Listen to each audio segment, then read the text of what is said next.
Dr. John W. Hein. I want to welcome you to the International College series of famous interviews for famous dentists. It's a pleasure to be here. That's not the title of our work, but that's what it amounts to. Yeah.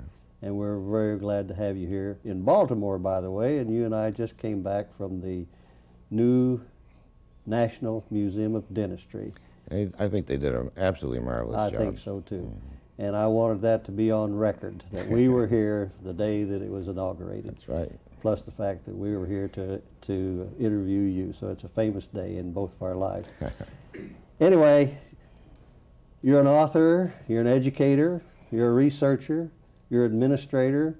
I don't know when you have time to do everything else, but you've always done other things along with that, raise money and create problems in government and legislation and all sorts of things. But you're a very outstanding individual, and I'm very proud to have you, to be able to call you a friend.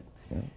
But I'll let you do the talking now, because we're going to get into some of the background of your history. And I want to begin by a little bit of your personal background when you were young and came into this world, and get you to give us a little of that, and when you get started to make your decision to go into dentistry. Well, I was born in Chester, Massachusetts, which is a little town in the Berkshires. I only lived there about 6 months of my life, and then the family moved down to Westfield, Massachusetts, where I grew up. My father was an accountant and vice president of a grinding wheel company in Westfield, Mass. At least he was up until the Depression came. Yeah. A lot of changes then. A lot of changes came up then. In terms of my early life, just the usual things, building model planes with rubber band motors and things like that, and participating in the science club at the high school. Good. And then following that, I thought I might go into architecture, and I was thinking of going to the University of Syracuse. But as I said, the Depression came, and it was a lot less expensive to go 9 miles east to Springfield, where American International College was. And so that's where I went to take my undergraduate degree. And decided to major in chemistry and biology with a minor in education, because that way, if things didn't work out in terms of positions in industry and chemistry or biology, well, I could always maybe go into teaching. Cover several bases. Cover several bases. Right. And at AIC, well, I was involved with the science clubs, the German club, things like that. But pretty much of a greasy grind, because I realized if I was going to get anywhere, I was going to have to use my head. And ended up being valedictorian of the class when we graduated. Good. And I was casting around for thinking of things to do, and Tufts Dental School announced a 4-year scholarship, full tuition to go to Tufts Dental School. And the year before I graduated, Frank Vasovitz, a student at American International College, won the scholarship. And so I thought I'd give it a try too. My wife and I grew up across the street from each other. Oh. I took her to her first day of high school on the handlebars of my bicycle. Great, yeah. Great. And her stepfather was a dentist in Springfield, Mass. He graduated from the University of Pennsylvania, but his name was Larry Keeler. He really wanted to be a basketball player, I think. And this led, I think, later on in his life, he had problem with alcohol and alcoholism. And so he separated from Ginny's mother. But, of course, being across the street from Ginny, I got to know Larry and what he was in dentistry. He was a little bit of an influence on your thinking about it. Oh, yes. But so anyway, I decided to apply for the scholarship at Tufts. Didn't think I'd have a chance of getting it, because I'd already given to one graduate of AIC, and chances are pretty slim to repeat it. But fortunately, I did get it, and so that determined that rather than going in looking for a job in industry or something like that, off to Tufts Dental School I went.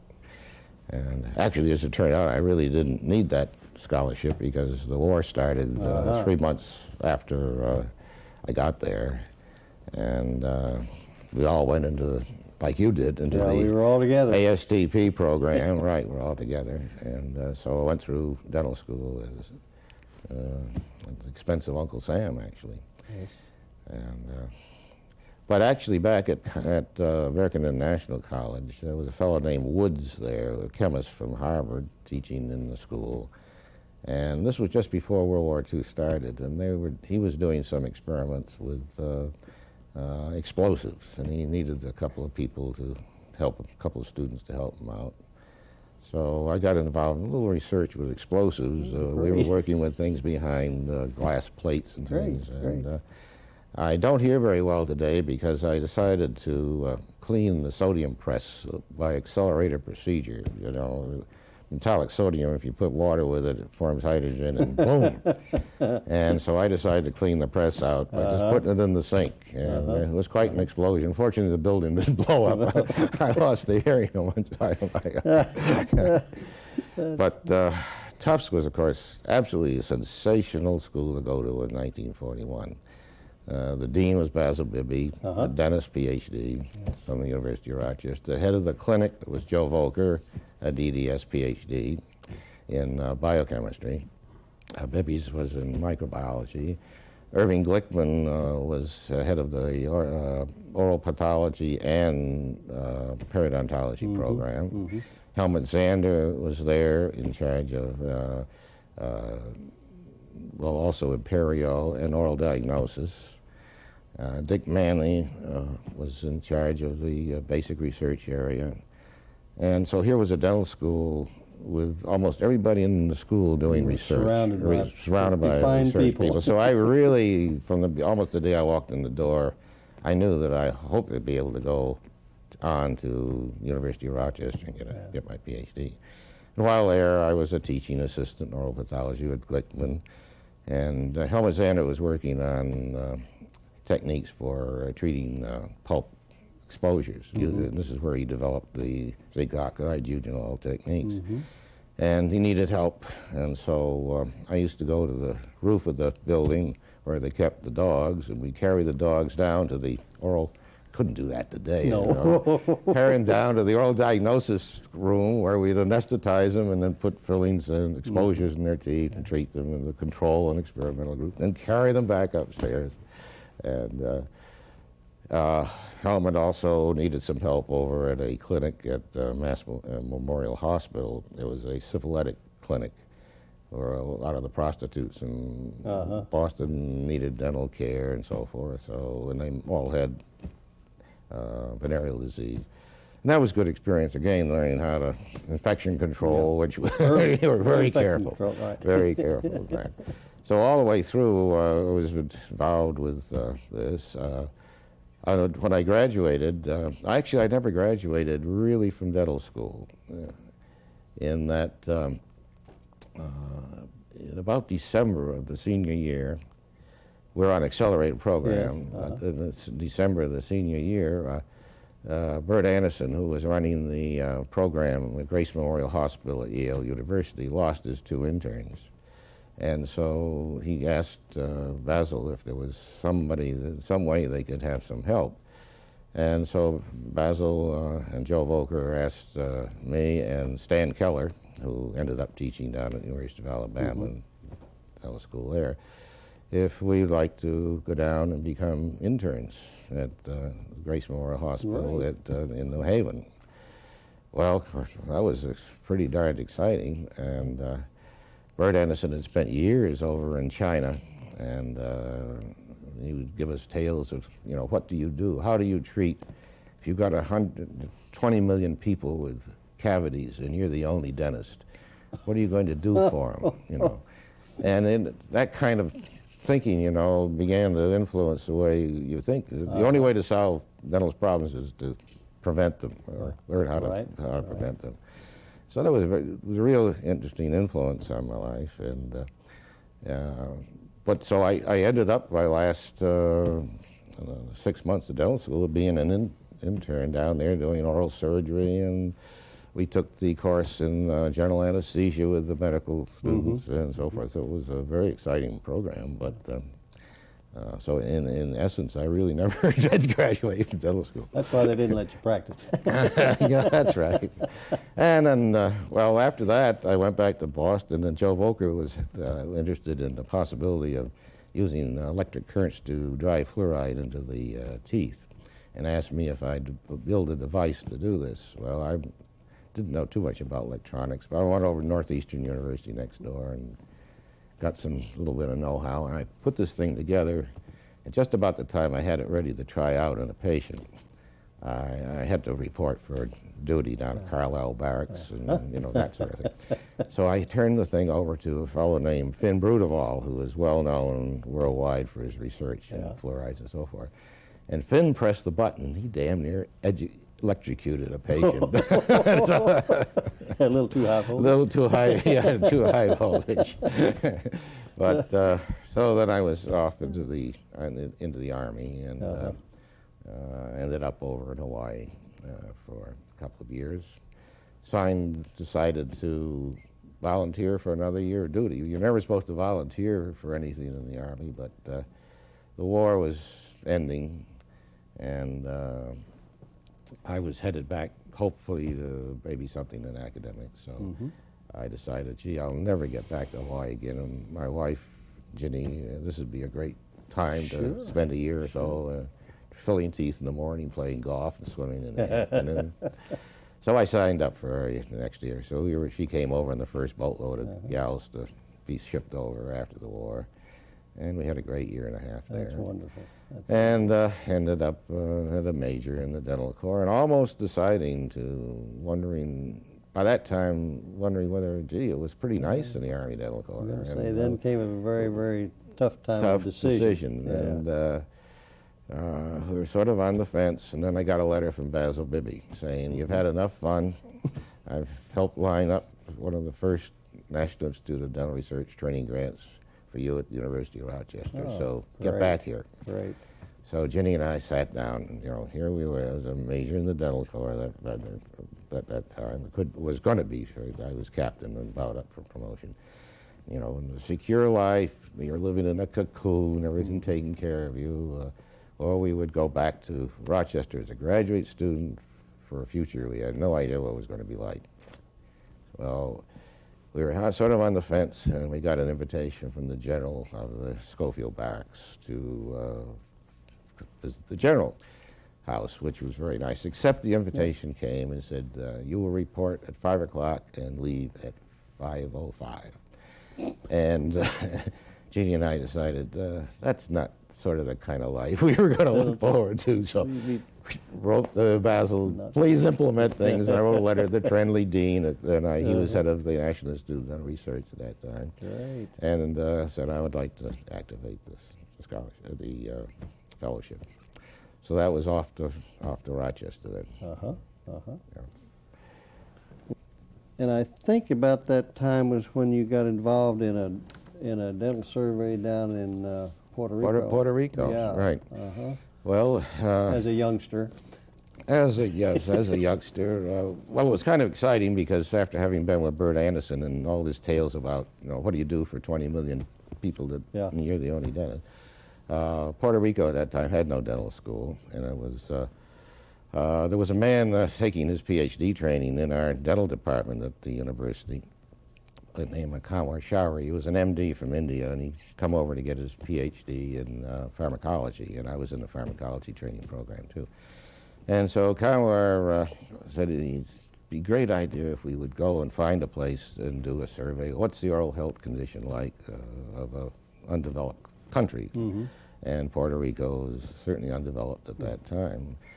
And so he arranged we decided to have a survey down there. And so Wally Young was taking his PhD in physiology at the time at Rochester. He ended up as dean at the dental school in British Columbia. Norman Simmons was in the program. He ended up being a physical chemist at the University of California, and the only dentist I know of that ever was proposed by the university for the Nobel Prize.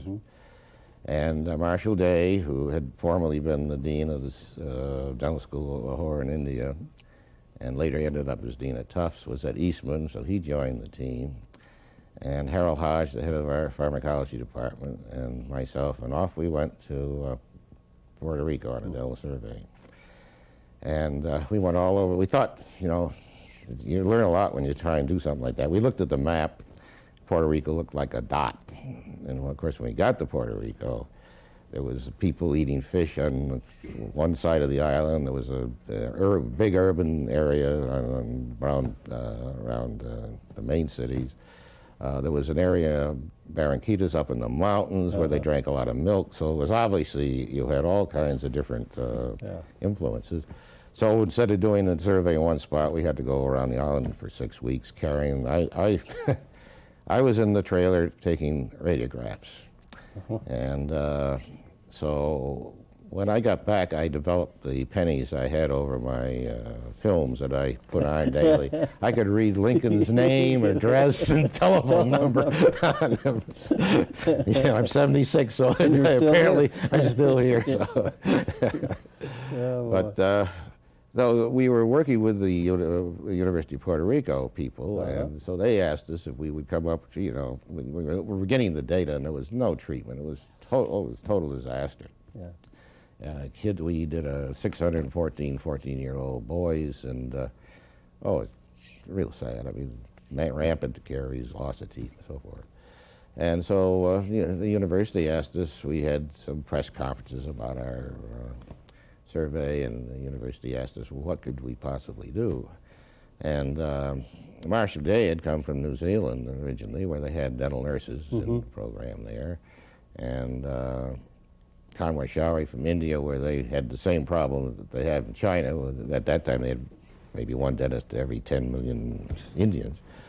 So the recommendation was, well, you ought to think about starting a dental nurse program here, and that way you could get a handle on the situation.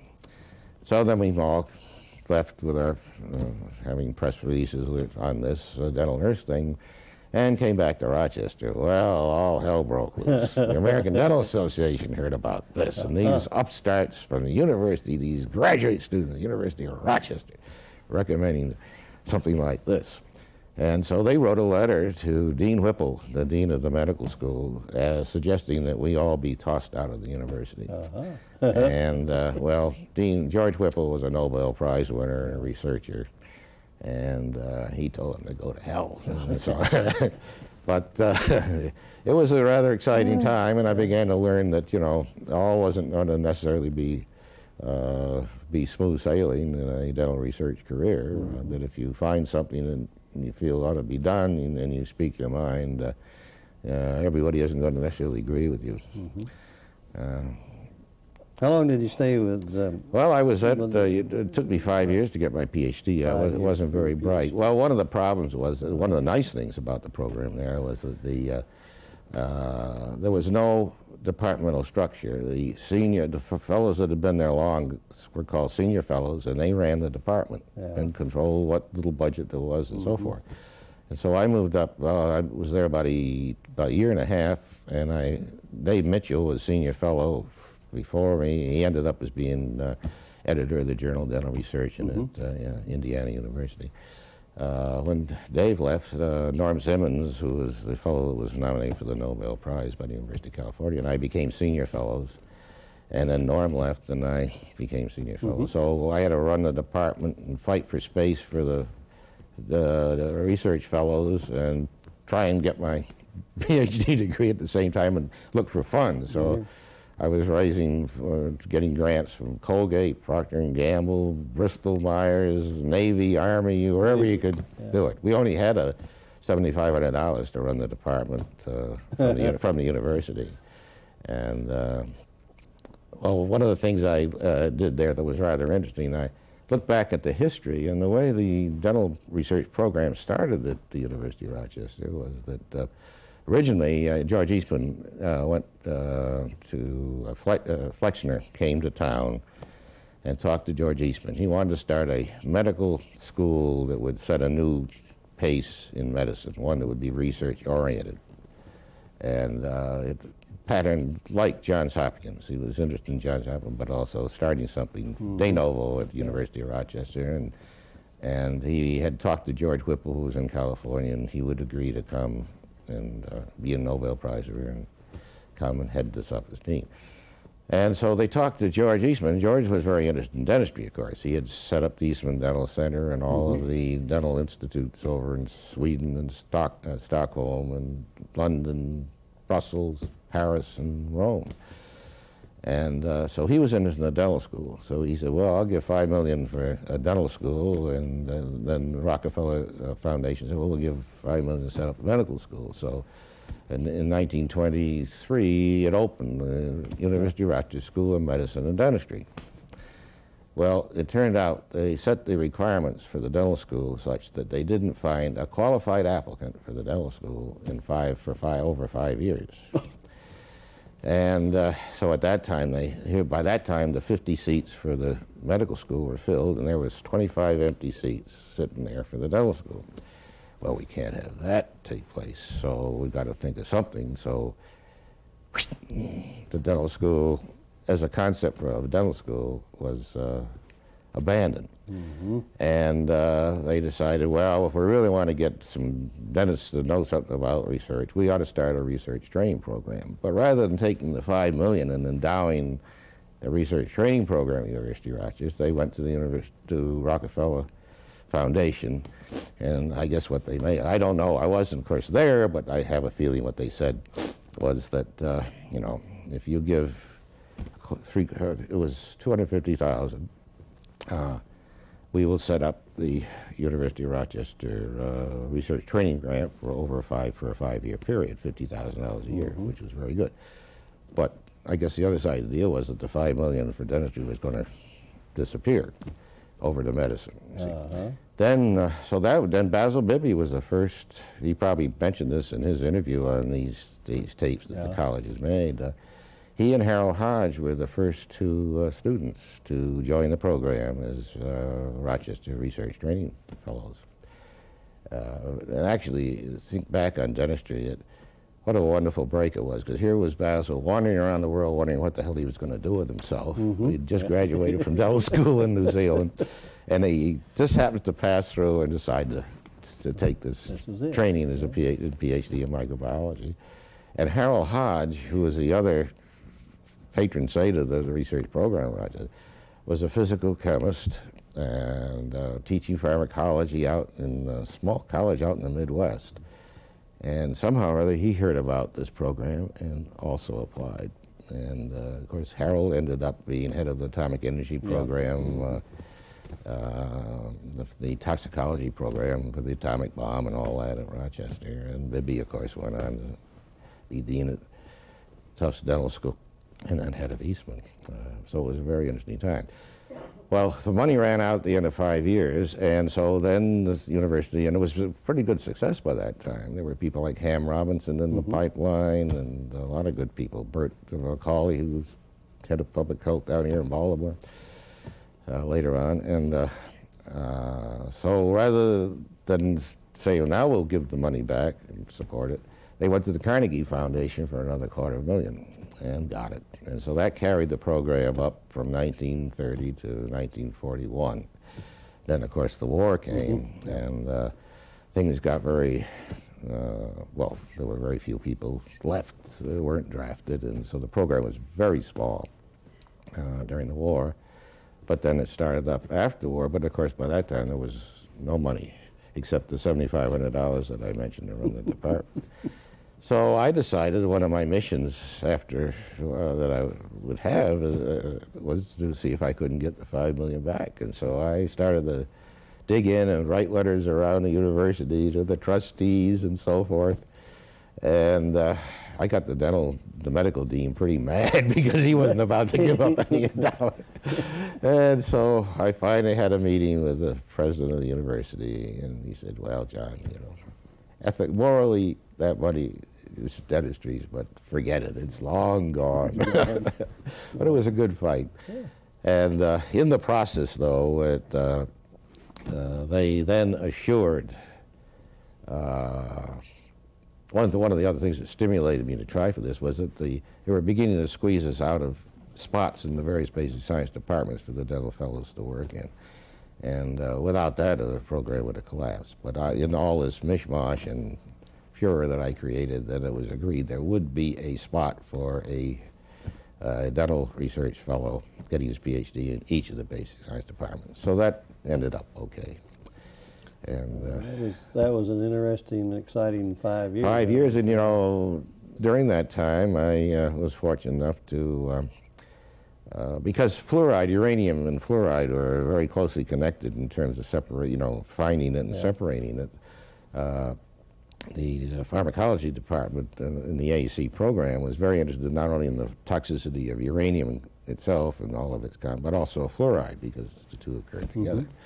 So there was a major fluoride research program there, and one day a fellow from Ozark Mahoning in Tulsa, Oklahoma came through town with some samples of unusual compounds, fluoride compounds, wondering, gee, is there any use for these? They were creating, the Ozark Mahoning was creating compounds to, well, some of them were to dump down oil wells, which would loosen up the cracks and let the oil seep out more and things like that. So he came to Harold Hodge and had these samples, and I was in Harold's department, so Harold's handed them over to me. He said, well, see what some of these might do. Well, I was running experiments at that time with chlorophyll derivatives, which is a whole other story we won't bother to get into. It rose in Christmas Island when I was on duty. But I was running hamster experiments with caries and so forth, so I set these animals up and took a look, and monofluorophosphate was one of the compounds. This is MFP, and it worked beautifully, and calcium didn't interfere with its effects and so forth, and it was really exciting. And so then the question was, should it be patented? There was two schools of thought. One, here I was, had been supported by the National Institute of Health and the university and so forth. Shouldn't this not be given to the world, or should it be patented? And maybe everybody maybe earn some money from the patent. And I remember Basil Bibby and Harold Hodge and I had gone down to Batavia to visit the Veterans Administration clinic there. And on the way back, I brought up the question. I said, well, time is running out now.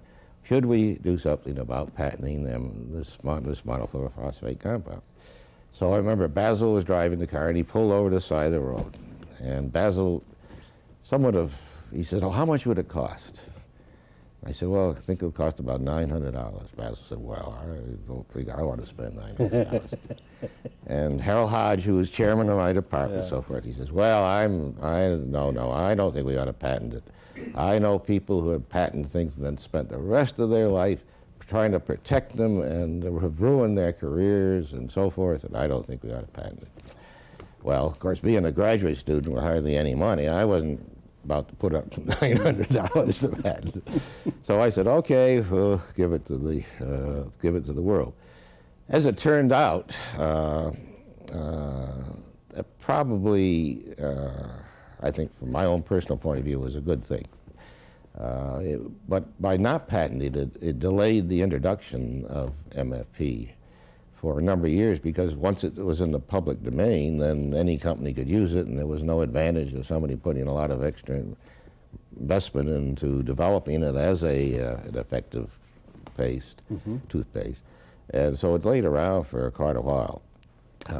Actually, there was a fellow named Yangi Eriksson from the University of Malmo in Sweden who heard my paper at French Lick, Indiana, at an IADR meeting, went back and they patented in Scandinavia, and for a number of years the university got a very substantial sum of money from the sale of monofluorophosphate toothpaste in Europe. And it's too bad the university could have, at least that might have restored it. But looking back, I'm just as glad. I think that sometimes too much money can ruin a person's career. You have to, you have to get acquainted with it. You have to get acquainted with it. So, but that was an interesting development. The other thing that was interesting while I was at Rochester was when I had was in the Army. They at the end of the war, the dental service on Oahu had a program of having dentists give papers. And once a month, we'd go down to the Mabel Smythe Library in Honolulu Medical Library and attend a meeting, which was real fun. And when my turn came up, somehow or other, in thinking about what to give a paper on, I ran across some references to the effect of copper chlorophyllan's as a wound healing agent. And there was a little outfit called American Chlorophyll down in Florida making some of these compounds. And so I gave my paper on wound healing and copper chlorophyllan's and had written to the company, and they had sent me a little sample. And so when I was shipped out to Christmas Island for 3 weeks because I needed the change, since my wife had just arrived on the island, and so I was shipped out 2 days later. I took it with me, and some of the people down there on the some of the fellows in the air base on Christmas Island were developing rather serious ear infections from swimming in the water. I don't know where it came from, and the MD there didn't seem to find anything to work on it that would work on it. And of course, this was still pretty much pre-antibiotic era. And so I decided bravely to try some of this green stuff, copper chlorophyll, and a few drops into some of the ears, and by golly, it cleared it up. So I sort of had become interested in it. And so when I got to Rochester, I picked up from there and was also investigating the effect of chlorophyll and derivatives on dental caries and periodontal in hamsters. And this was about the time that there was some plastic surgeon, I think it was, on Park Avenue, New York, suddenly discovered that chlorophyll deodorized. And suddenly, you remember what's going to happen here. So suddenly, everybody suddenly became interested in chlorophyll. And one of the people that was supporting some of my research was the American Chicle Company. And so I got a call from Bob Hagee, who was an MIT graduate and had a research at American Chicle, saying, "Jack, you've been working with some of these compounds. Have you noticed any deodorizing effect?" And of course, I've been doing autopsies on these animals, and the chlorophyll animals could sit there for hours and not, after you did the autopsy, and not smell. And I said, "Gee, yeah, I guess, but I never thought any consequence." So he said, "Well, gee, is there any possibility you could deodorize in the mouth and so forth?" So we developed a crash program for, I think about $500 or $600, and did a couple of tests with onions and garlic and so forth, and they made some experimental gums and stuff, and it worked. And so I remember going to a meeting in the Chemist Club in New York City, and the president, Mr. Becker, I think his name was, came in. Yes, it was Mr. Becker came into the Chemist Club, and Bob was there, Bob Hagee, the director of research, and Joe Volker was up. He was a consultant. Basil Bibby was down. He was a consultant. We're all sitting around the table, and so Mr. Becker was about 70 years old. He leaned over. He says, "Son, does this stuff really work?" And having spent $500, a tremendous sum of money, studying it, I said, "Yes, sir, it does." Well, it turned out they decided wisely to have it further checked. So they went to A.D. Little in Boston. And $500,000 later, they confirmed the results I had for $500. And that led to the Clorets thing and the whole thing. Really? So it was an interesting era. Well, that's an aspect of your life I didn't even know about. That was the That was my green period. Your green. Well, then it became so ridiculous, the use of the everything. They were dumping chlorophyll into the sole, Dr. Scroll's foot powders. Yeah. They were putting it into toilet paper. It was just ridiculous. And so what I decided, when I had most of my work done at Rochester, I was going to write my thesis on monofluorophosphate. And so Harold called me over one day towards the end of my 5 years there. He says, "Look, everybody says you ought to get a thesis and get your degree." So I came over with 2 packages. One was monofluorophosphate and one was chlorophyll research like this. And said, "Well, I think I'd rather do this one because I like to put it in the record because this is what's been going on, the misuse and so forth. And so I did my PhD thesis with the chlorophyll, and so on. Jack, how did the Colgate connection come about in your life's history? Well, as I had indicated earlier, a number of the dental companies were helping support some of the work being done by different people in the research train program at Rochester. I happened to be working with them on their sodium lauryl sarcosinate compound, which was called Gardol, if you remember, the magic shield and so forth. And I'd been doing some studies because where we had detected that there might be some irritation from the product. In all my clinical work at Rochester, I was very much involved with thinking of the mouth not as a tin can that you just can dump different things in, but that you had to be very careful not to upset the apple cart with trying to treat one thing and then messing up something else. And so I had done a couple of studies, small studies on with the medical students at Rochester, and detected that about 30% of the people developed some kind of a sloughing of the tissues in the oral cavity.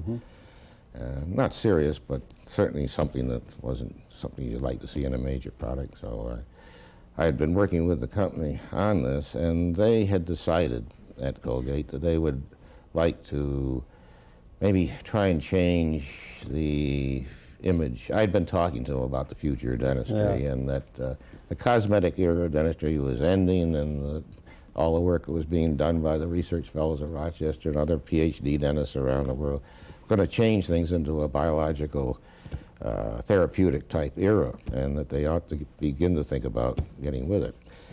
And so one day I happened to get a letter from Tom Vaughan, who I met there. He was vice president in charge of research, saying they were looking for someone to head up a program of bringing basic research program developed within the company, and could I suggest somebody that might be interested in doing it? Well, from my experience of trying to, this is pre-NIH days when the National Institute of Health budget was, I don't know, maybe $1.5 million or something like that. Good chunk of it intramural. And but my favorable experience of working with a number of industries, I felt, well, if dental research was ever going to take off, maybe we could develop sort of an academic industrial type of complex. I know the University of Michigan, not the dental part, but the University of Michigan, I think the engineering school had been developing a peripheral campus with industries close by, and so I began to think about what Colgate had said, and I thought, gee, maybe this is worth a chance to go try and see whether this can't be done. So I wrote a letter back saying, the only person in the world I could think that could possibly do it was myself. So I got a call from Tom Vaughan and asked me to come down, and we discussed it, and the idea was that we would develop sort of a program supported by Colgate, but on a university campus at Rutgers University. And so that was sort of the chance to see whether the dream would take off. And so I resigned from my position at Rochester and walked into Colgate Palmolive. And that was a real interesting experience the first day. There were 25,000 employees in Colgate, and nobody had a dental degree, and nobody there really ate and slept dentistry 24 hours a day, as I had been used to doing, and most dentists do, you know. So here I was in the elevator, pressed the button going up, what in the world am I getting to do here? But it turned out we developed a fine little lab down on Rutgers campus.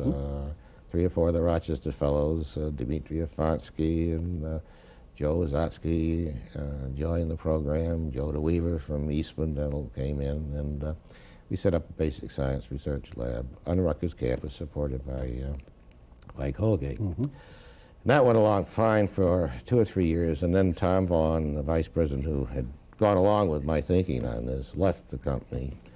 And the next people coming in, they weren't sure that this was really the new era was really here yet. And so it became pretty obvious that if I were going to stay at Colgate, it would be to stay as an industrial person, and because the salary was high and things like that. But that certainly wasn't the reason I'd gone back to Rochester and spent 7 years on low wages in an academic environment. So we decided to disband the operation. But some good did come out of it, because at that time, Rutgers University was a private university, and across the Raritan River was what they call a river campus. And the river campus consisted of a golf course, a chemistry building, and the Waxman Research Institute. And the biology department, with which I was closely tied in, the Bureau of Biological Research, was located in the top floor over a roller skating rink in the center of New Brunswick. And Jim Allison, the head of the biology department, said, "Oh, gee, what we really need is a biology building of some sort." And so at just about that time, Colgate had bought a golf course in the northern part of New Jersey, and we're going to move their research laboratories out of Jersey City, which is right on the waterfront, not a very happy place to get to, in a very manufacturing area, and they were going to move it out and have a campus sort of set up. And so it occurred to me, I said, gee, why put it up on a golf course in northern New Jersey? Why not create this idea of industrial concept by putting, maybe there's some land next to Rutgers University, and then the dream would have evolved. So I went over to the president's office at Rutgers University. His name was Jones, and the provost was named Gross, and I walked in, and I'd met him a couple of times, but we were going to go friends, but I said, gee, I got an idea. You know, Colgate's bought this land, but I think that's stupid to have them build up there. Is there any land close to the university here where they could be close and maybe eventually integrate some support, some research back and forth, and so on? So Jones said, well, I don't know, but let's get out. So they got out maps, and they put them on the floor of his office. We all got down on our hands and knees looking at these aerial maps of New Brunswick and the river campus across the Raritan River and so forth. And it turned out there was this nice big plot of land right across the street from the Waxman Institute. It happened to be the other end of the land down the street was where my house was located. So I thought, gee, this would be the beautiful idea. I suppose I could get all of Colgate's research lab moved down right behind my house, and the commute would be zero. And walk out the back door. So anyway, I went back, I wrote up a memo saying I think this would be a much finer idea and so forth. I sent it through channels, and by golly, it worked. And so today, Colgate's laboratory, beautiful lab, research labs, are right adjacent to the science campus of Rutgers University. The medical school is now, state medical school is down there, the basic science departments are there.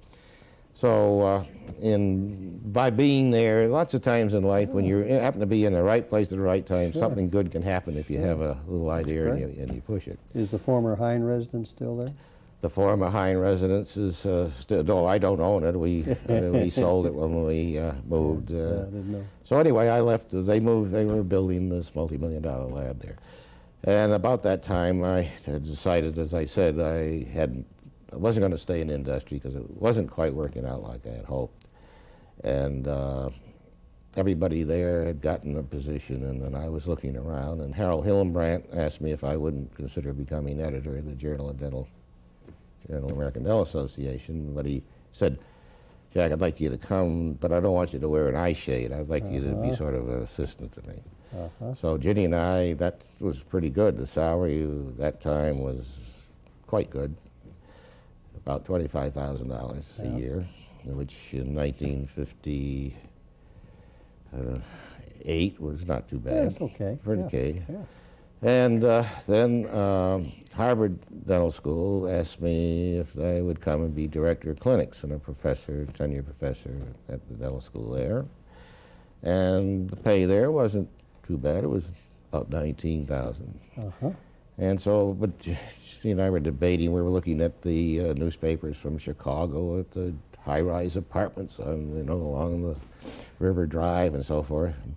Got a call from Tufts Dental School, my alma mater, saying that Marshall Day had decided to retire as dean, and would I be interested in becoming dean at Tufts?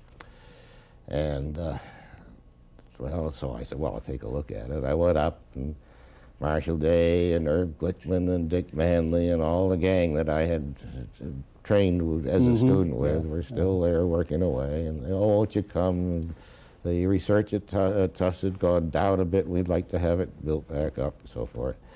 And by the way, the salary be about $14,000. So I sat down. It was $25,000 go to the ADA, and $19,000 go to Harvard, or $14,000 go to Tufts. So there was no choice. No choice. Go to Tufts. Go to Tufts. Go to Tufts. And so that's how I ended up as dean at Tufts Dental School. Okay, well, let's stop right there, and we'll take a break, and then we'll be back and do some of the work that you did at Tufts. Get started on that. Fine. Okay.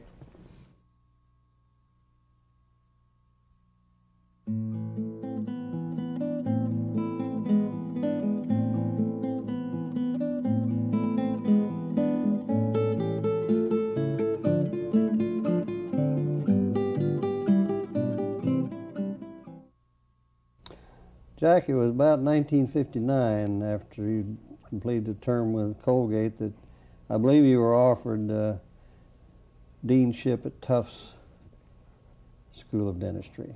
Tell us about that. Yeah, so that's, as I had mentioned earlier, that had to be the job because the income was less. Big income. But that was a fun period because at that time there was considerable discussion going on about how might dentistry cope with the projected vast increase in the need for dental care. There was a lot of talk. This is the early stage when people are saying maybe there was going to be dental insurance, and if everybody had dental insurance, suddenly everybody in the country would be going to the dentist, and how are they going to cope with that? And so there was all kinds of discussions like that going on. And so I got the idea that it would be interesting to start a department that might begin to study some of these questions and sort of the social side of dentistry. And I asked Lou Callisti, who was head of the public health department at Brookline, city of Brookline, to come to Tufts and start the Department of Social Dentistry. And he agreed to do that. Of course, immediately the dental profession considered the name social dentistry the Department of Socialized Dentistry, which was not at all anything that we had in mind. Actually, we were interested in beginning to study the use of dental auxiliaries and expanded duty type activities for dental auxiliaries. And we got, actually one of the largest departments in the country was built up at that time under Lou Callisti. Of course, the other reason I went there was they wanted to revitalize the research effort, which had gone downhill a bit.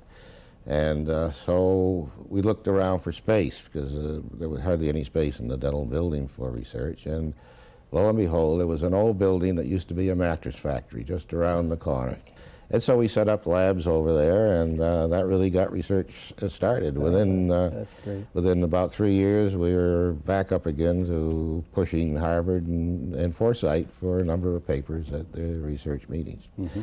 So those were two very interesting times. I had some fun starting what was called hamburger luncheons with the students to begin to get them more involved with thinking about the dental school and its operation, because as you know, the private dental school is, everybody that goes to private dental school thinks, gee, I'm paying all kinds of money for this. Somebody's making a buck out of it, and that was, of course, not true. And so I had a whole series of these hamburger luncheons, and one of the nicest things that happened while I was dean was the class that Martin Dunn was in 1961. He organized the class on his own, and at graduation time, they pledged $100,000 to help endow the dental school. Wonderful. At that time, the endowment of Tufts Dental School, when I got there, I quickly checked on the endowment. It was $10,000. The school had been going over 70 years, and nobody had ever thought to leave a nickel to it. But then, towards the end of middle of my third year as dean, Jack McDonald, who was director at the Forsyth Dental, well, in those days it was Forsyth Dental Infirmary for Children, had done a study for the University of British Columbia about dentistry, and he was offered the opportunity to go and become president of the University of British Columbia. And so I was on the trustees at Foresight, and they did a search for somebody to come and take it over. And then they finally asked me if I would do it. Well, that was a big decision, because here I was dean at Tufts, and Foresight was, you know, 180-degree change, because at that time it had begun to develop a fair amount of research under Jack.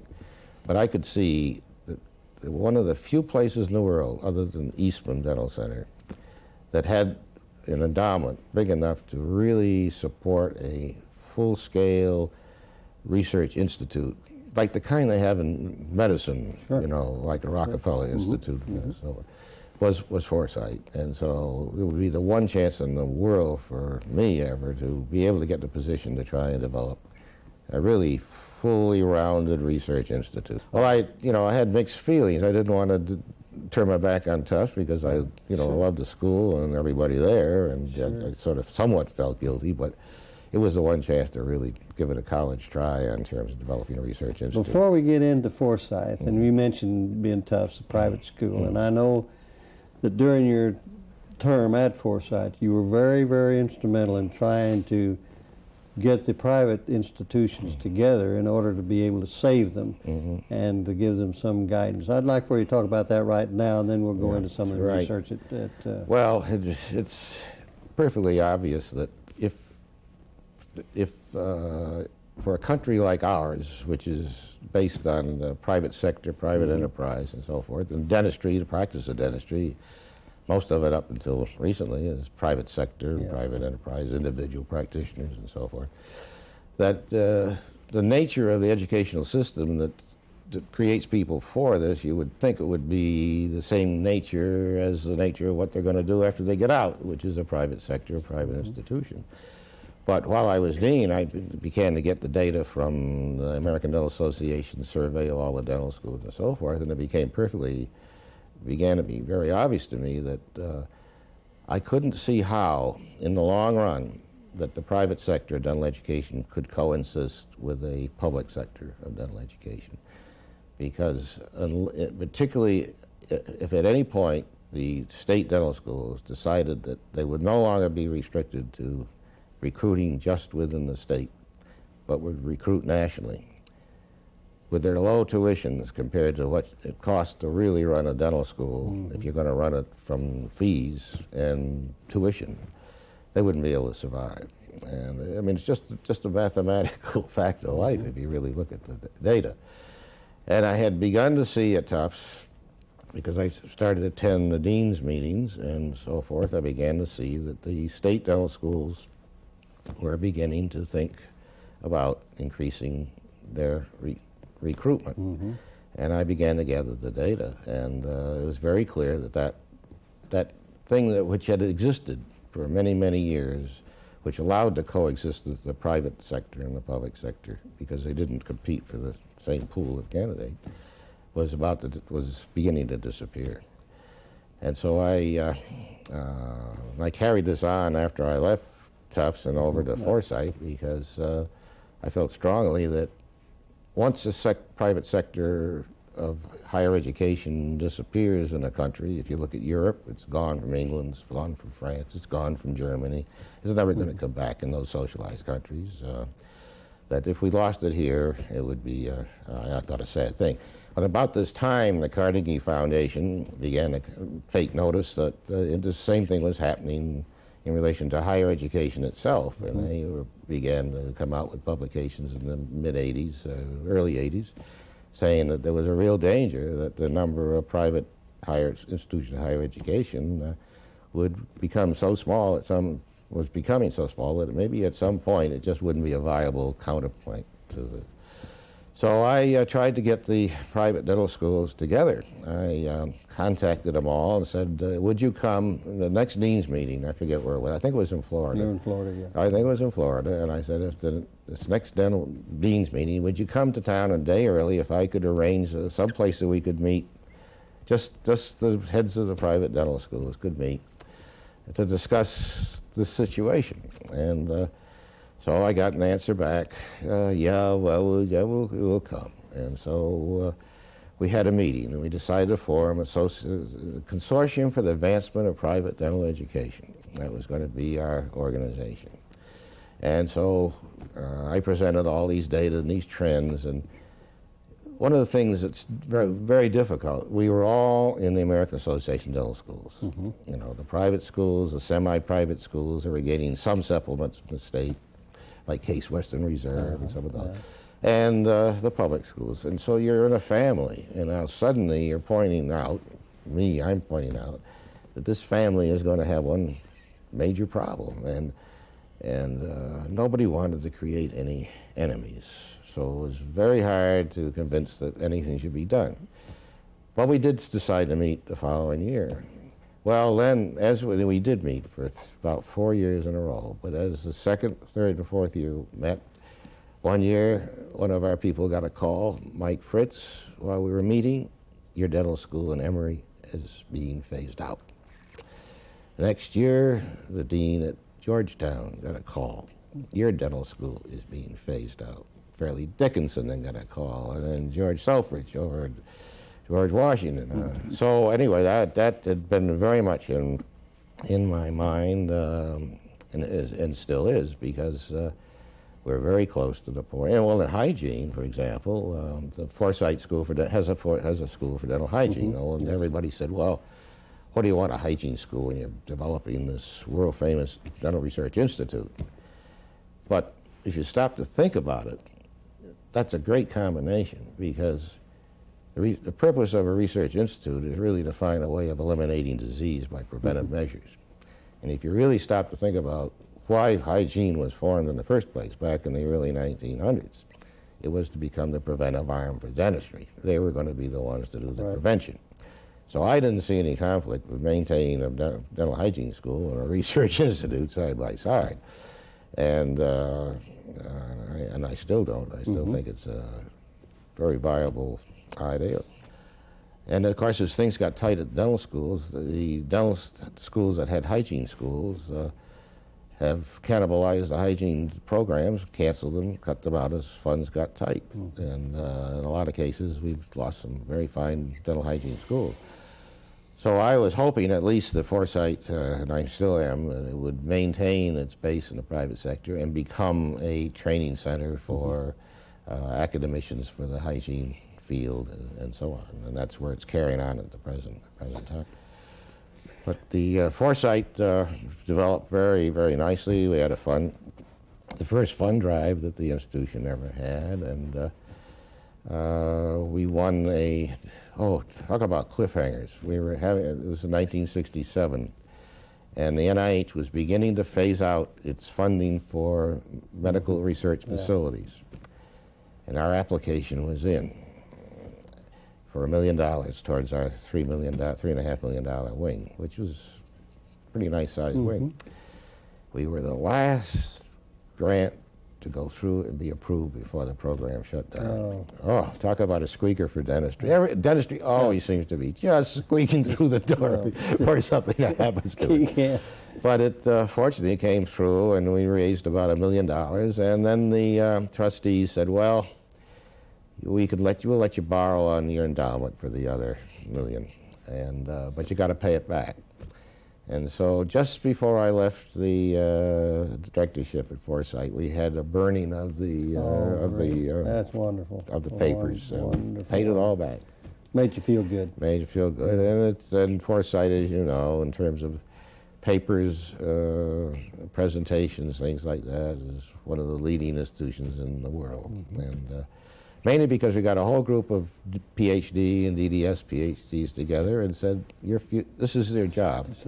You don't have to teach, you don't have to practice. In fact, you can't practice. We had a rule. It was no practice because it's very difficult. In research, you can go to the lab, as you know, spend 6 months in the lab and come up with zilch, nothing to show for your effort, because everything just doesn't work out.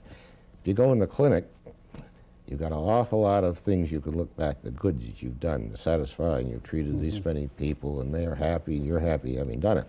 Well, that's a tough thing to keep pulling, and a lot of times it pulls people away from research. And also then the money is quite different. Oh, yes. That's an assured income, whereas trying to live off of getting grants, because Foresight, while it has a large endowment, it was running when I was there, its annual budget in research was over $8 million, and about $2 million of it was endowment. The rest of it was all grants from industry and from NIH, NIDR particularly. But that meant everybody in the place was round-robbing it with grant renewals, grant applications. Well, you have to be a dedicated person to be in pure research. That's right. Be a research scientist. But the other problem with that, which gets you into trouble, is that when you're running an institution like that, surrounded by people doing this research, you're living in the future. Because what they're doing today, you can see if that works out, 20 years from now, it's going to have, or 10 years from now, it's going to have that impact on that disease that relates to dentistry. And so you can, and so you begin to see things that a lot of people don't want to see, and begin to be able to make projections about how many dentists are going to be needed in the future and so on. And so the question then came up early on when I was at Foresight. What would be best for the dentistry to do? Would it be to build a lot of dental schools? Would it be to develop dental auxiliaries to work with the dentist and expand the dentist capability by using auxiliaries? And so you have a case here. You got build more dental schools, turn out more dentists, and that will give you the personnel to handle this massive increase needed for care if dental insurance comes in, or you could use auxiliaries. Well, if you looked at this kind of impassionately, not as a dental member of the American Dental Association, the sensible thing to do would be to expand the use of auxiliaries, because then if something came from research to decrease the need for dental care in a dramatic way, and in research we certainly knew by the early 60s that this was going to happen, that the sensible thing to do would be to not build dental schools, but to expand the use of auxiliaries. And so I decided that we would undertake a major project at Foresight to study, to see whether the dental hygienists couldn't be quickly trained to expand their functions into operative dentistry. And of course this created all kinds of help. Ralph Labeni, who was a well-known member of the college, been a regent and so forth, Ralph took on, as you know, the leadership of this project. It was a three-year project.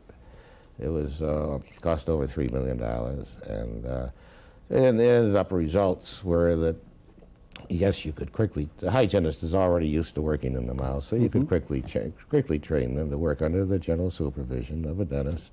Quality control imposed, and so the dentist would end up being able to have a lot more people come through the office. He would make more money. The hygienist would obviously should get a little more for doing this kind of work, but you could cut the cost about 30%. So the results of the research were pretty encouraging. In the meantime, as you know, up in Saskatchewan in Canada, they had implemented a program like this, and it's still going today. The Canadian Dental Association has inspected that time and time again, and they find out that the work being done by these expanded duty auxiliaries up there is better in many cases than that being done by the dentist. And not because the dentist can't do it, it's because there's quality control.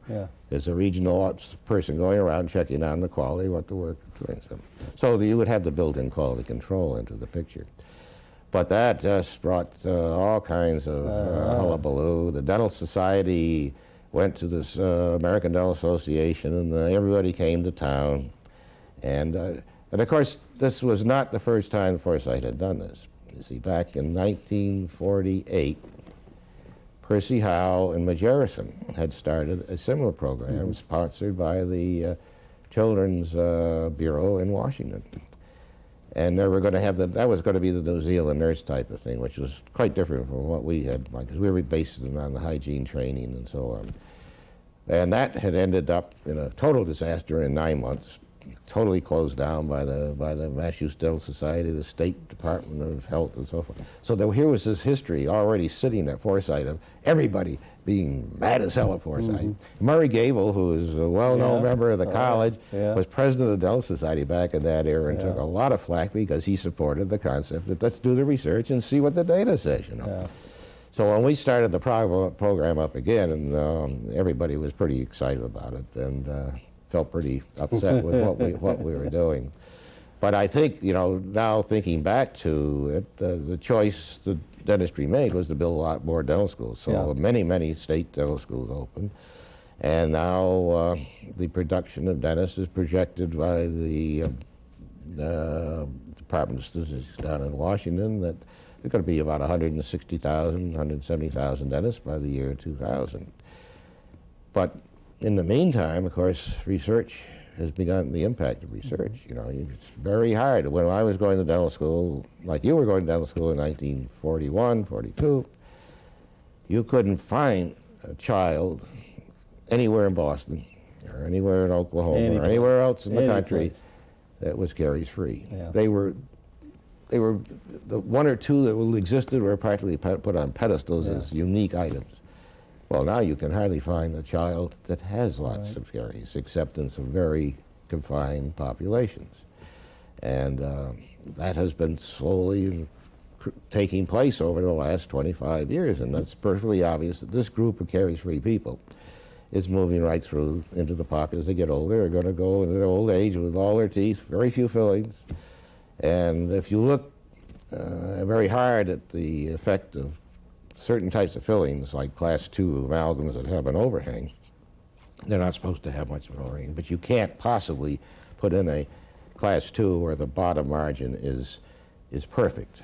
Not like the tooth. No. In fact, Hans Mühlemann, head of the Institute of Zurich in Switzerland, offered $25,000 to anybody in the world that could put in a filling that was perfect by electron microscopy and nobody could possibly do it. And if you look at these class 2 fillings, you can see a lot of peritonitis related to it because it's a place for the bugs to hide and so on. But as you decrease the amount of dentistry being done, you've decreased the amount of peritonitis. We've lost, the loss of teeth is dramatically less, so you have far less orthodontic problems. The arches aren't all collapsing from the loss of first molars and so on. And so the need for dentistry as we knew it back in 1940, 41, or 50, or even 60 is disappearing. Well, this, you know, ought to be taken into consideration somewhere in terms of the numbers of dentists, you know, because David Barnes of WHO has looked around the world and seen what the impact of this prevention is going to have, and he's predicted, well, we may need 1 to 20,000 as a ratio of dentists to population. Right now, I think our ratio in this country is 1 to 1,800. Well, you're talking about a reduction of lack of need from 168,000 dentists down to maybe 20,000. With, you know, most of the rest of it just being prevention, that could be done easily by well-trained dental hygienists or other types of people. So we've got a major catastrophe, I think. I've seen it coming for a long time, and most people haven't, but I can see it's going to mean a major change in the dental educational system. I can see it's going to. I don't know what we're going to do with all these dentists. Now, some of the dental schools are talking of, like Harvard and I think in Kentucky, are talking about starting an MD DDS program. But recently, the data has come out from the Public Health Service in Washington showing that there's a surplus of physicians. They're going to be, by the year 2000, about 400,000 physicians. Well, if 400,000 physicians are going to be out of work or not needed as much as they are today, they sure aren't going to welcome a lot of dental schools turning out MD DDSs. The other thing's going to happen, I think, see medicine coming in and evading back into dentistry. And particularly, again, because in terms of some of the research that has happened recently, in terms of diagnostic tests, and in medicine, they're the thing, you know, do hardly anything unless you, in fact, they have too much use of tests, it runs the cost up. But the physician is trained to utilize these kinds of tests. Well, we've tried to launch some tests in dentistry. We've had the DNA probes for periodontal disease. We've had the caries screen by Butler for looking at the bacteria related to dental caries. In other words, how to identify who might be at greatest risk and to follow and monitor your treatment of their periodontal pockets, things like that. And the little companies that were set up, the biotech companies that were going to be real hits in this area have all disappeared and collapsed. The dentists have not utilized it. But I can foresee that the pharmaceutical companies this is an area where a lot of their research could also relate to dentistry, and they're going to start looking at the development of these tests for dentistry. And if dentists don't accept this, the fruits of this research, don't apply it, they're going to hand it over to the MD and let him apply it. And there isn't a state dental practice act or a medical practice act in the United States that doesn't allow the physician to do anything that the dentist does. Right. So that it's sitting there. Research is a very sensitive profession. And we should really be monitoring the production of dentists. Now the shortage of applicants to dental school has sort of disappeared. In fact, there's quite an increase this last 2 years. I think that these students, the applicants, ought to be told what they're heading into. They're not being told. I think they look at the older practitioner who is going out of business with his older people who still have all these fillings that they had during the 40s and 50s and 60s. And they got a lot of business to handle up until they all go over we all go over the wall together. But what's coming in is this carie-free population with very little periodontal disease, very little orthodontics and so forth that need to be done. And they ought to be told that this is, but how do you do it? I mean, it's almost impossible. You're going to tell the dental school here in Maryland they ought to close up shop? Who's going to, in England they have closed dental schools. In Scandinavia they've closed 2 dental schools. In Holland they've closed 2 dental schools. These are all socialized systems where top government says, well, we got too many. They closed. Yeah, closed. In fact, there was some interesting data that I sent to you on unemployed dentists in Scandinavia. I mean, they were outrunning taxi cabs because they just ground out too many of them. But in our system, where we've got the laissez-faire approach, or whether we use the state schools or private schools or quasi-public, and everybody's jockeying around. Who wants to be the first one to say, I'll commit suicide for the benefit of the rest? And I don't know how you handle a major catastrophe like this. It's very, very, very serious, and a lot of people's futures are going to be devastated, I think. Well, it's definitely going to have an impact. You've seen it over the coming, and like you said, being in research, you're sometimes living 20 years ahead of time.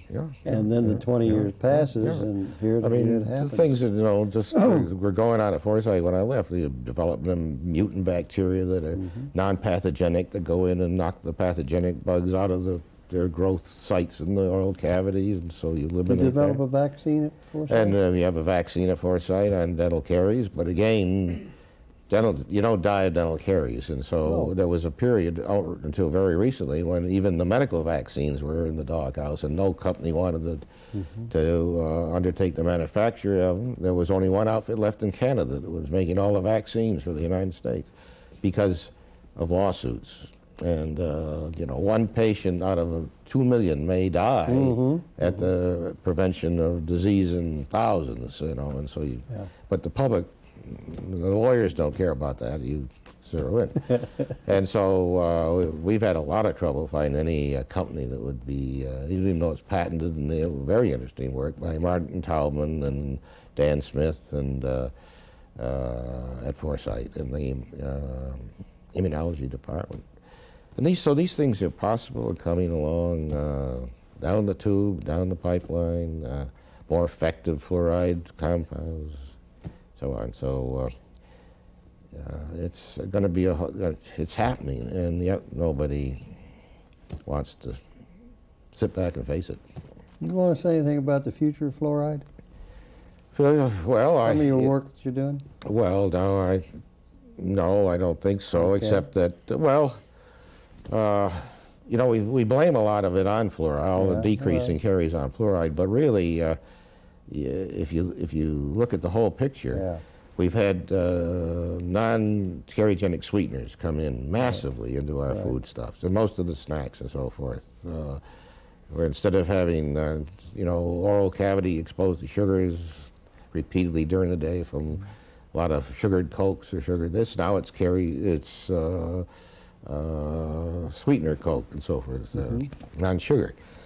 That's had a big impact. And of course, we've had the fluoride in there. But in addition to that, as people grow up, the physicians, pediatricians, every time the kid gets something, onto an antibiotic he goes.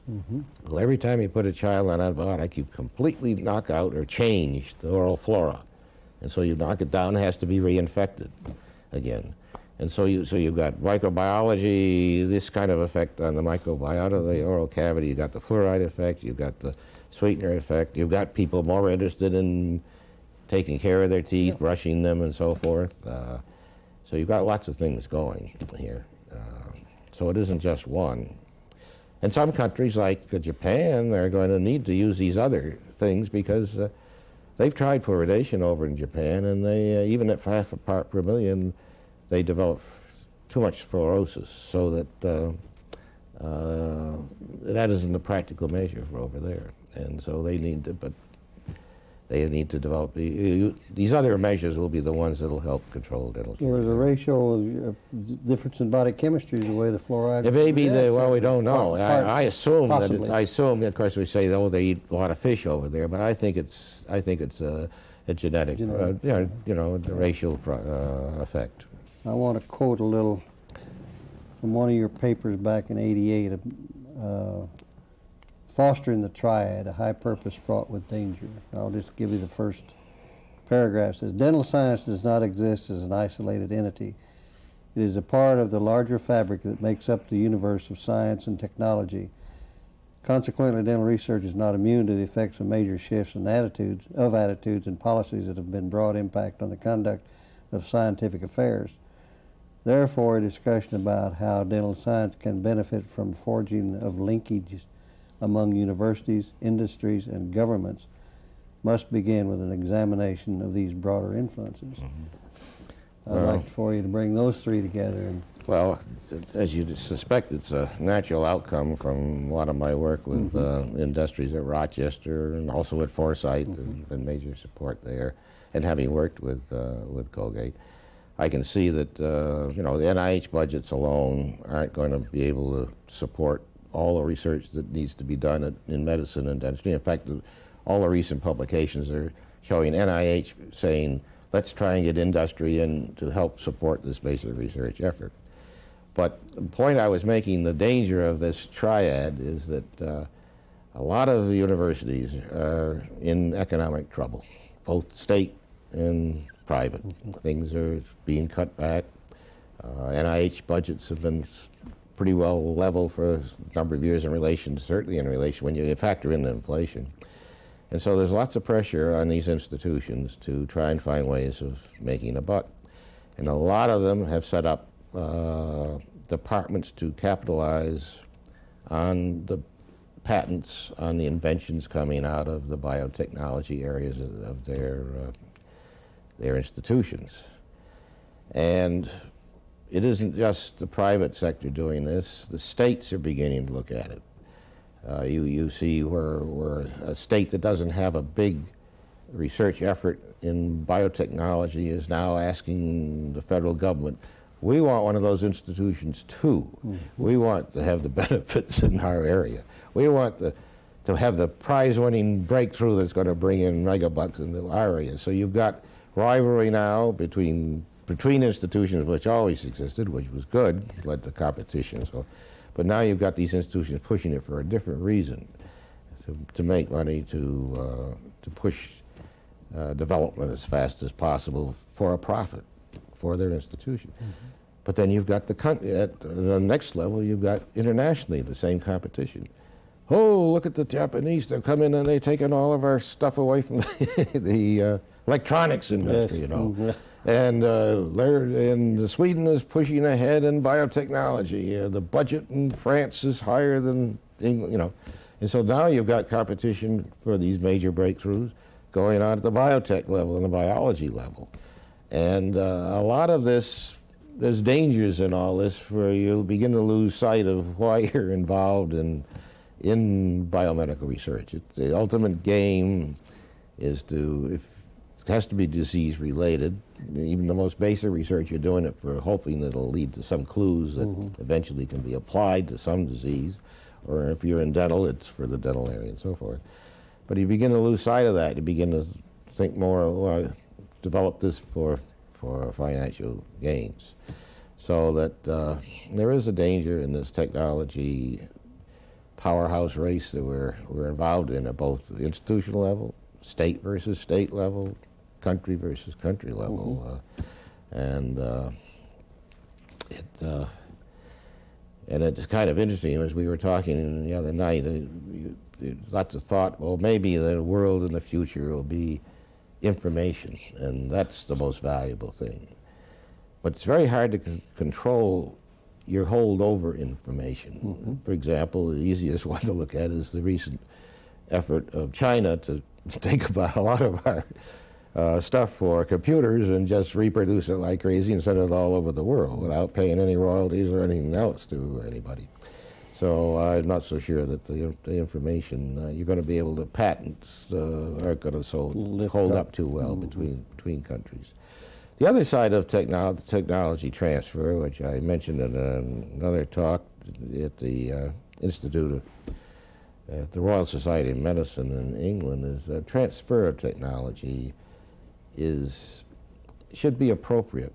For example, if you're looking at a country like Bangladesh, which is about as poor as you can get, if you're going to help them in terms of the dental area, you don't take the prototype of the Baltimore College of Dentistry or Tufts Dental School or the Oklahoma Dental School and say, this is what you're going to need to solve your problem. Because, frankly, they don't have the resources to support that approach to the thing. And second, since we know that prevention is coming in like gangbusters and going to be working like gangbusters in the future, why not concentrate to transfer that kind of technology into the hands of the people who can bring it to the public at the lowest possible cost? And it doesn't have to, I'm not talking about socialized people, socialized systems. It can be people, private sector people, but this is the kind of transfer. But if you go, for example, we've been helping Kuwait at Foresight develop a dental program. We've been doing it now before the war and after the war, before the Iraqis decided to move in and park their tanks around. And the people that had been there before us had done some studies for them, and they had recommended one of the first things you must do is buy an electron microscope. What in the hell were the dentists of Kuwait going to do with an electron microscope? There wasn't anybody that knew how to hook it up, and nobody knew what to point at. I mean, that kind of, you know, but because they had a lot of money, this is what you should have, you know. And so, you know, when I went over there, the Minister of Health asked me to come over and spend like 3 or 4 weeks looking at the whole situation, come up with a recommendation. I said, you don't need a dental school. You got all these dental schools around the world who are looking for good people. Why don't you send your people out everywhere and they'll come back with all the best ideas from all the dental schools in the world. You'll have the best dental corps of people here that you could possibly assemble. If you build a dental school, it's going to be narrow and focused in, and it won't be half as good. Oh, but we want a dental school. And of course, half the dentists in the dental society want to be professors of the dental school, so I'm sure they're going to end up with a dental school. They'll have one in Kuwait.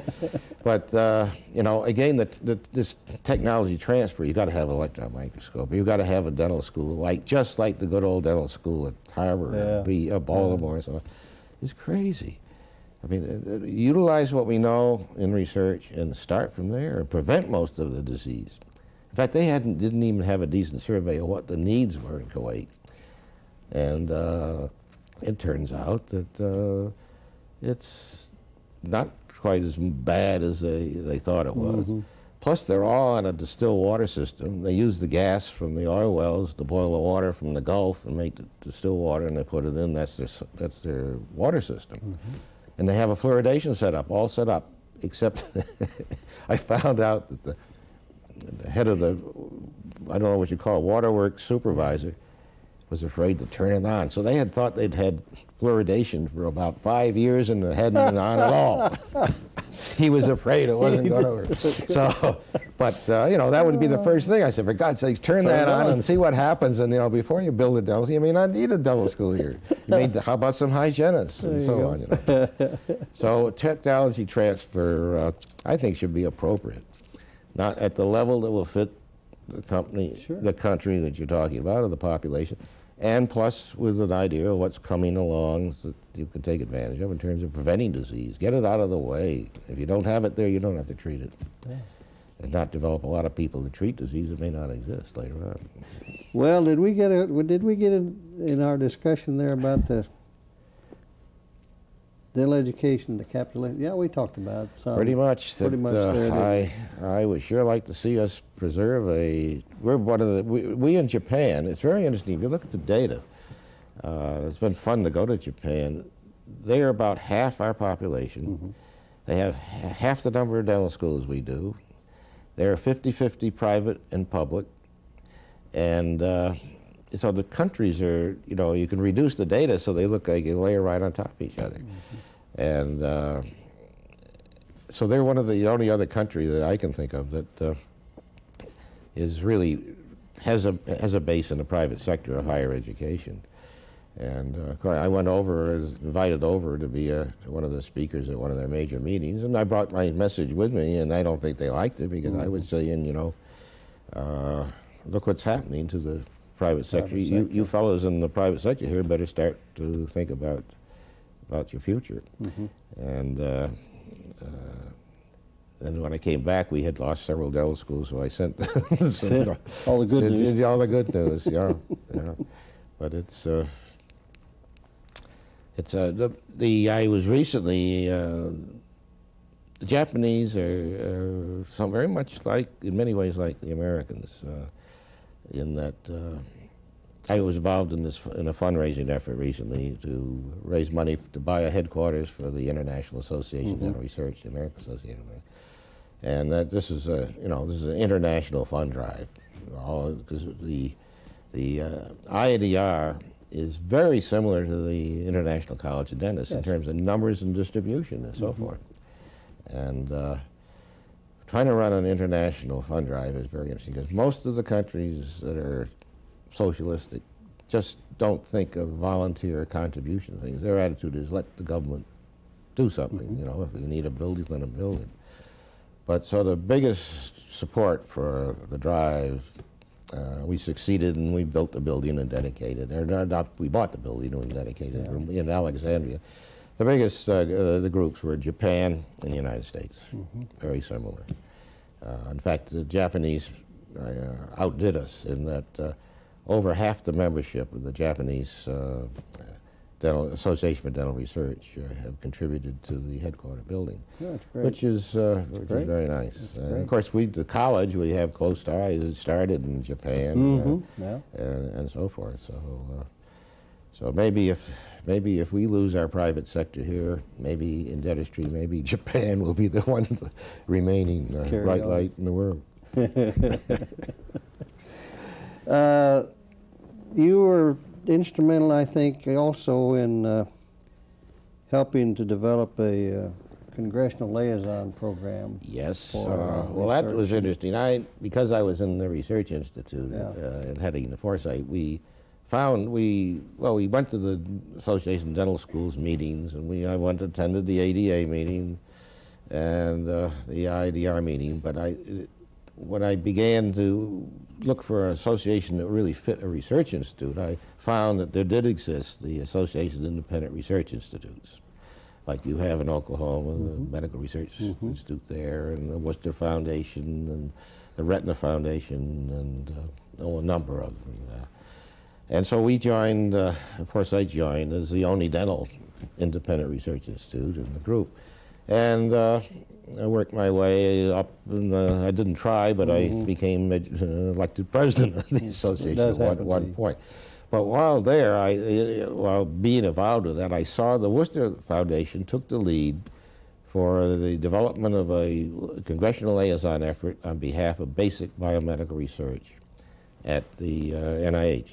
the National Institute of Basic Biomedical Research. That supports most of the basic research in medical schools around the country and at the Research Institute.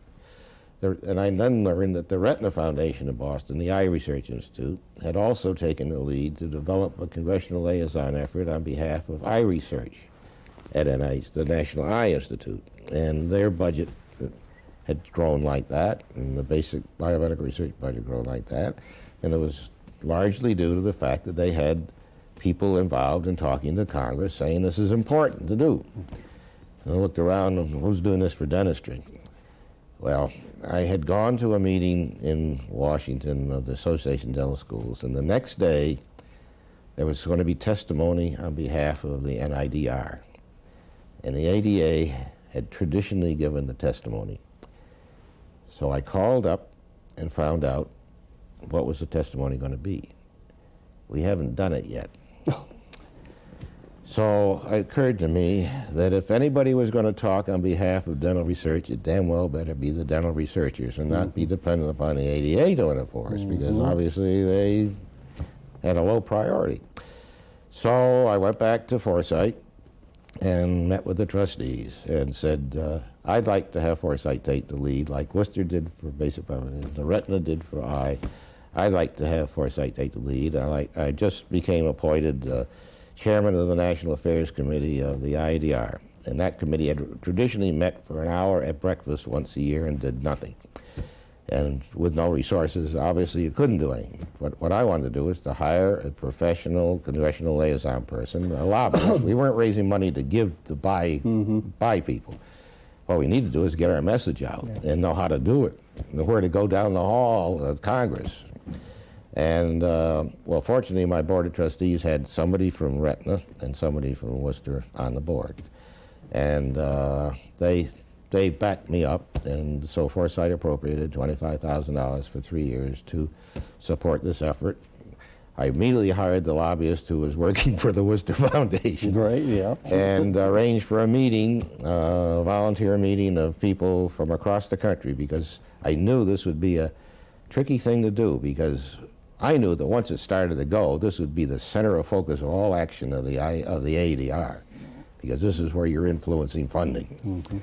And so I felt that, boy, I'm not going to be the only one there. They're going to say, I'm trying to get all the money for Foresight. And that was not the point at all. It was to get more money for NIDR so we all could fight for more money for ourselves. And so I picked people from all across the country. I asked Marie Nylon, who was president at the time, would you let me expand the committee from 3 people to 14 people, providing they paid their way to the meeting. Had them come into Washington. Had Brady Metheny, I'll call him a lobbyist, even though I don't consider him in that same category of buying votes. Had him come to the meeting, and we discussed things, and he said, I have never, and he's been in the game a lot, I have never seen a group that's starting so far below sea level on a program like this in my whole life. So, well, here we go again on one of these jousting with windmills again, exciting trips. Well, then the next thing we almost encountered was that Marie was the president of the ADR, and she was also associate director of NIDR. Well, were we lobbying? Was a government employee, head of our association, lobbying for the increase in the budget? Oh, boy. I almost lost the whole show right there. But fortunately, they sort of looked the other way, because she was already going to be there a short time, and then we were getting somebody else in as president. But then we started, and I sent my assistant to the research meetings. We set up a little booth and recruited what we call cohorts at every dental school and every research center in dentistry that we could lay our hands on, and set up a network from my office, so that when the guy in Washington said that this is coming up at this time, it's time to let certain people know, and who to let know, who are on what committees. As the thing moves all over the appropriations and so on, you had to put your emphasis here and there, and suddenly something comes up and you got to act fast. So we set up a telephone network from my office, and my assistant, Gert Quigley, would sit there, and the calls would start, when we got one of these alerts, it would start on the East Coast, and she'd sit there and call all the way through to the West Coast. The Navy was going to lose their research almost in the second year we were going. The Navy was about to be clobbered in its research budget. And they called up and said, "Can you do something to help us?" So I called a lobbyist, and he said, "Contact these people." So we ordered the cohorts. Navy's budget cleared right through. We could work fast because it was telephone. Because researchers are the worst people in the world to drop what they're doing and write a letter to Congress. They don't think it's all one letter, what's it going to do? We changed the whole course of a bill for all of NIH when we only had 270 people. We could move fast. We got the message in fast. Kennedy was in trouble. He was head of the committee. He was in trouble. Somebody from California was going to block something. And they got, it doesn't take that many letters to change things down there. Suddenly they got 270 letters saying this was not for dentistry, it was for all of NIH. And they changed their mind. So I left the thing recently, turned it over to Mike Burnett at Warren Lambert. He's now chairman of the committee that raises the money, and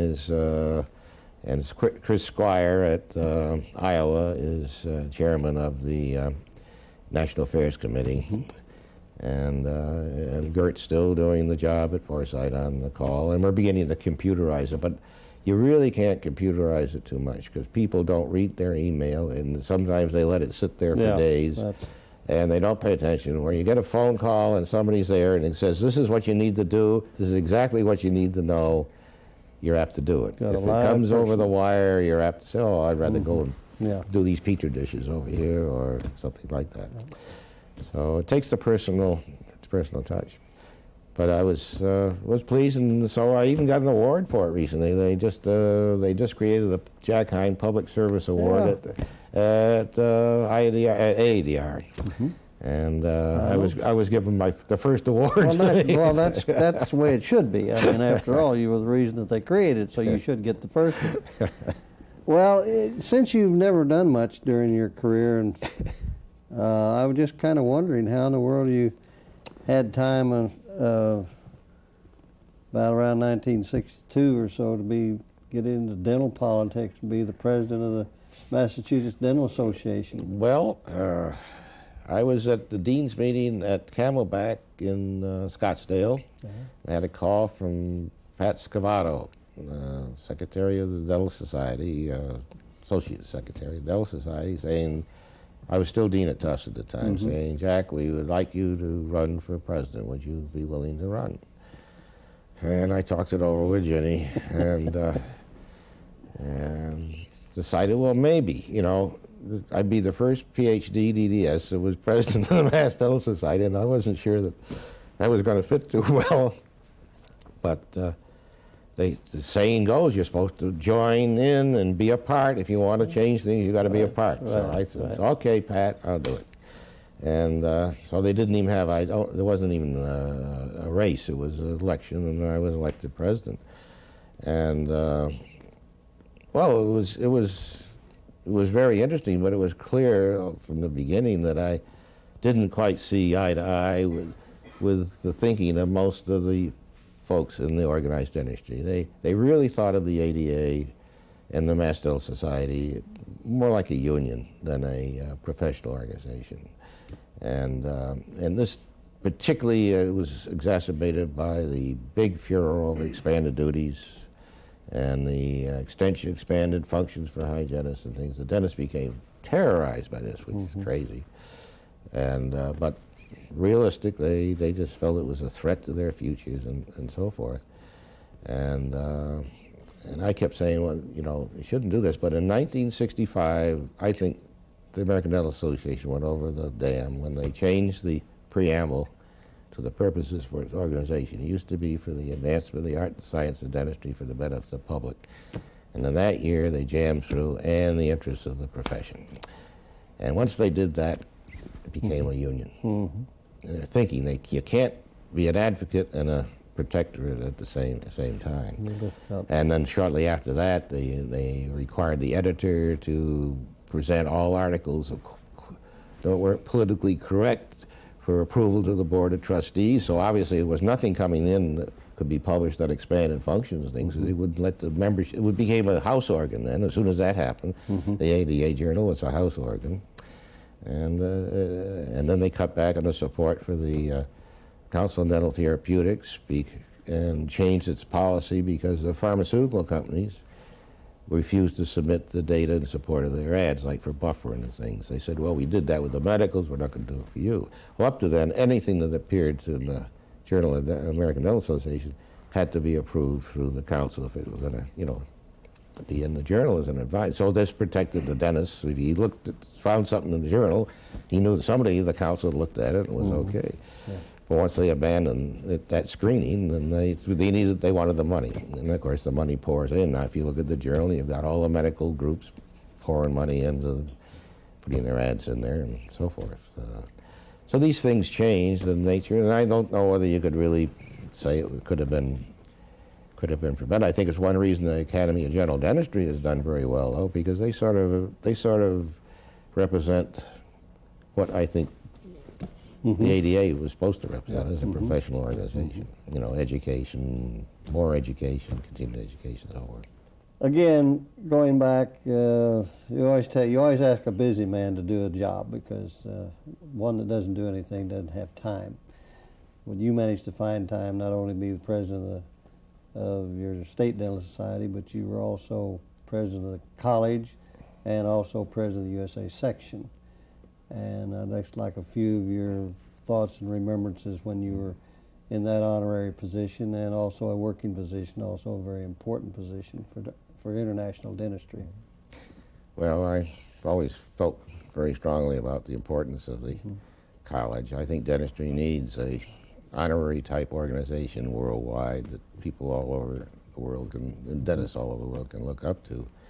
And I think it's particularly important that we think of the whole spectrum of dentistry. And as I had told you earlier, I am concerned that we don't have as many women in the college as we should. Europe for many years has had about 50% of the dentists over there have been women.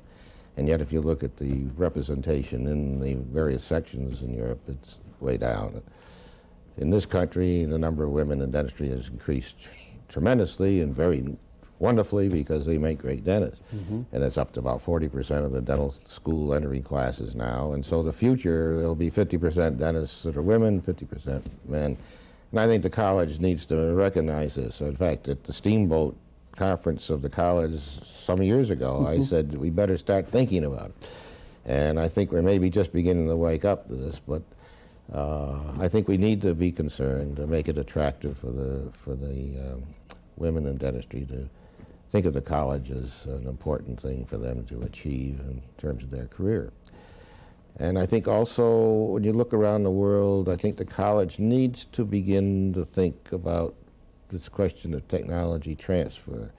So what is the best type of dentist that we might honor, say, in Bangladesh, who is maybe one dentist trying to treat 50,000 people, compared to the best dentist in Oklahoma City, who may be trying to treat 500 people or 1,000 people. I mean, they have different missions, and yet they're excellence in the way they accomplish those different missions.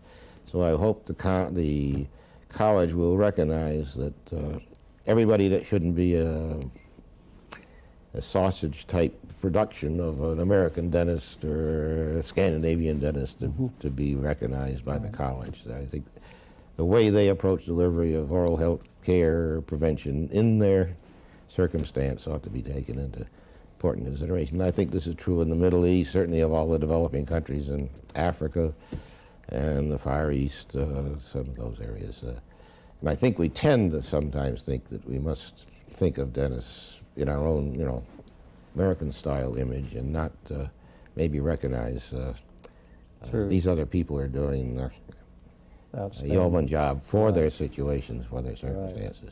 Well, we started off earlier in our conversation, and you mentioned that you had hobbies like a lot of kids growing up, and you made models and rubber bands and everything. So I just wonder if you've ever gotten your pilot's license. Now, I do know that you're in powered model radio control, and I want you to just to end up on a light note and some of the things that you're doing Well, for fun and relaxation, because you're a workaholic. Yeah. When I was shipped overseas during World War II, I just married Jenny, and we thought ought to do something special. So she took pilot training, and we were thinking, well, we weren't sure how long the war was going on, and she might as well shoot for the WAFs or something like that.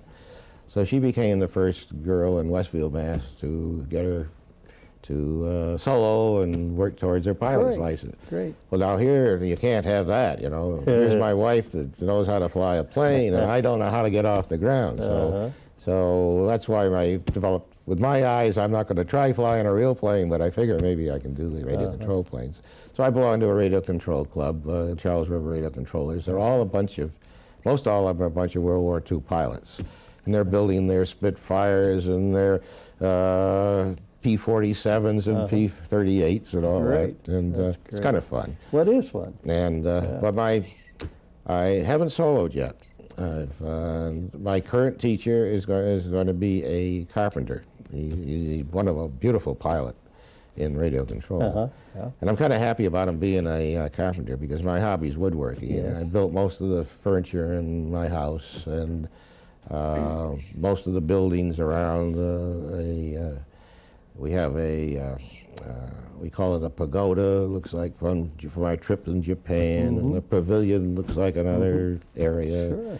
And when I retired, I hired a contractor and asked him if he and I could work together building a studio next to the house. So for the first year I was retired, I was out there working as his assistant with the pneumatic hammers and the whole works, and we built the studio, because Jenny and I both paint as a hobby, and also we put our computer stuff out there. We're trying to keep from going too far behind the young folks by knowing a bit about computers, and I build my planes out there, and so it's a lot of fun. And I've still got all my fingers. Yes, that's... As a dentist, that was... when you're in dental research, you see, you can lose your fingers. Just don't lose your head. Don't lose your head. Well, Jack, I just want to thank you for being here. It's been fun. I enjoyed it very much. It's been a pleasure to be with you, and we look forward to see you and Jenny again here before too long. Right.